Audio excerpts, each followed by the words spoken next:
Ahead in sports, building team chemistry is one of the hardest aspects of summer league play. Coming up, we'll hear from some Pelican hopefuls after the break. Landry could have chosen to host his camp anywhere else in Baton Rouge or even in Miami, but instead he chose to host it right here at Letcher High School. Well, not long ago, the Saints season seemed to be heading towards a disaster, and even critics were saying that Drew Brees might be a little too old to play.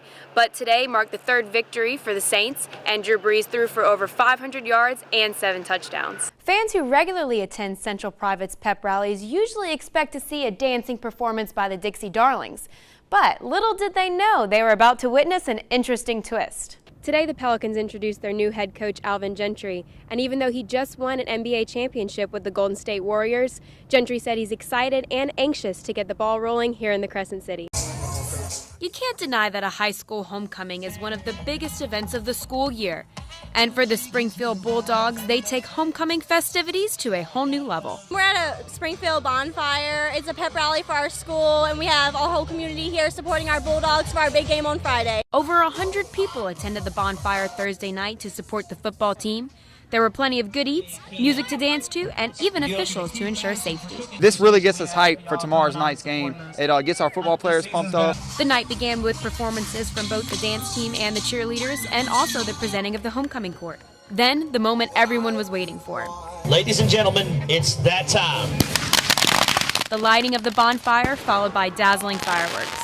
What a great tradition for Springfield, Louisiana. This has been going on for several years now, and it is a great tradition for our town. And I tell you what, it gets better and better every year. More and more kids coming out. The bonfire is awesome. It just brings the whole town together. You couldn't ask for anything better. The night was turned. I mean, they got the music rolling, they got the fire rolling, they got fireworks. It was a good night. After the fire was lit, the students participated in a yelling competition among classes. 3, 2, 1! The juniors took hold of the spirit stick for cheering the loudest.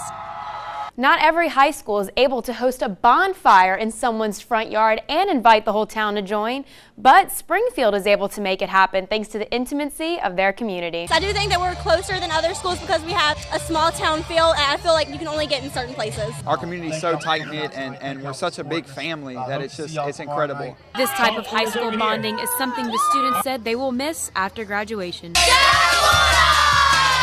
I'm Rachel Richlinski for WFB 9 Sports.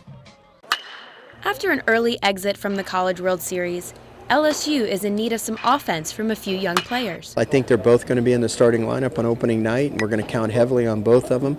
Hopefully they'll swing a big bat for us, drive in a lot of runs, and help us win a lot of games. And since the Tigers only have one returning starter, Coach Maneri is forced to get his underclassmen ready.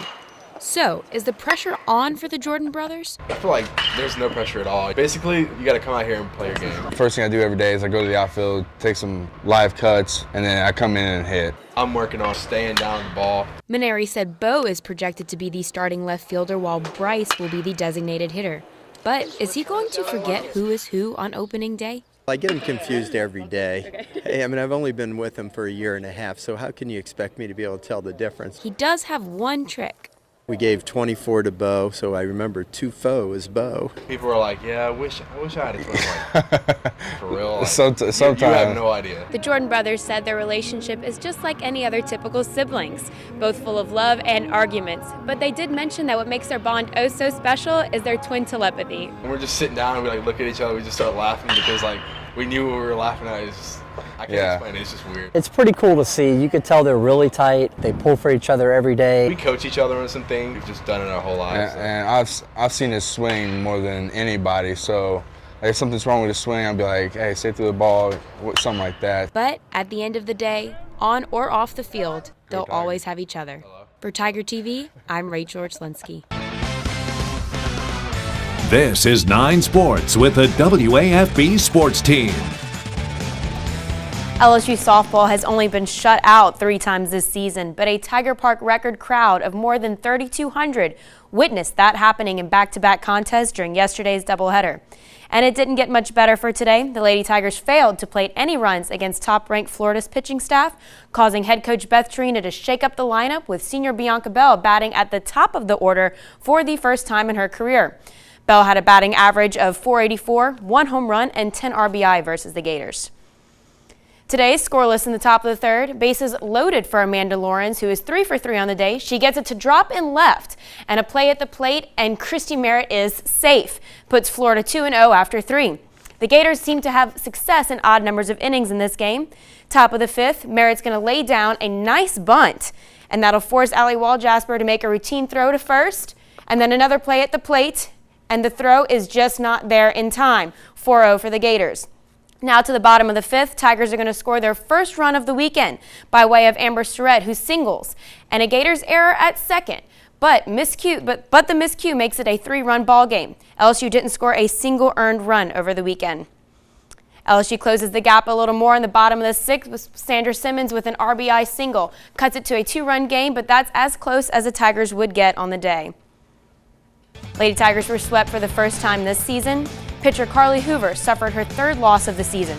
She worked for 4 innings, allowed 4 runs and 6 hits, but did give 4 strikeouts.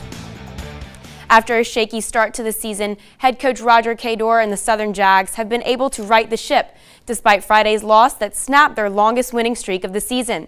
Coach Cador will be the first to tell you that with 17 freshmen, he's got a very young team.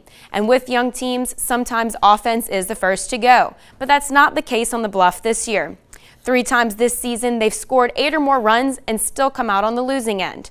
Most recently, a 10-9 loss in their series opener versus Arkansas Bluff. Southern looking to climb out from the bottom of the SWAC West standing and tie up the series in Game 1 of the doubleheader. Freshman Ashante Wheatley made his mark on this game. Bottom of the third, he jumped on that first pitch for a leadoff double. And that will lead to 2 batters later. Javante Williams goes shallow right for the sac fly. That's going to plate Wheatley, putting the Jags 1-0. Jags leading 3-1 in the bottom of the 6th. Wheatley sends a liner to left. And then watch this collision at first. The ball's going to come loose. Marcus Hodge makes it a 4-1 game. Or does he? Officials say Wheatley should have avoided the contact. And he's ejected from not only this game, but the following game as well. Coach Cador is obviously not happy about the situation. But Southern manages to get those runs back. Bottom of the 7th, the only redshirt senior on the team, Jose De La Torre at the plate. Bases loaded, rips a shot up center for the 2-run single. Jags take the second game of the series 5-3, but they couldn't carry over that momentum to the rubber match. Jags fall 7-2 in the final, dropping the series 2-1. We'll have more after the break.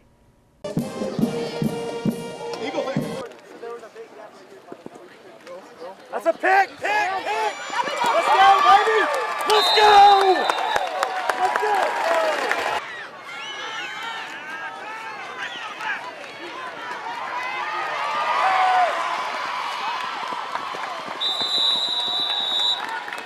What you hear is 32 yards.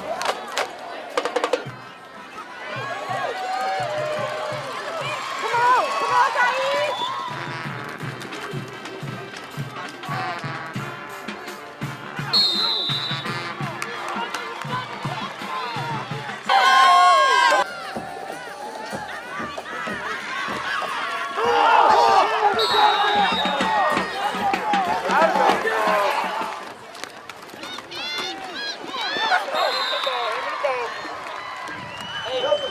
To the end zone.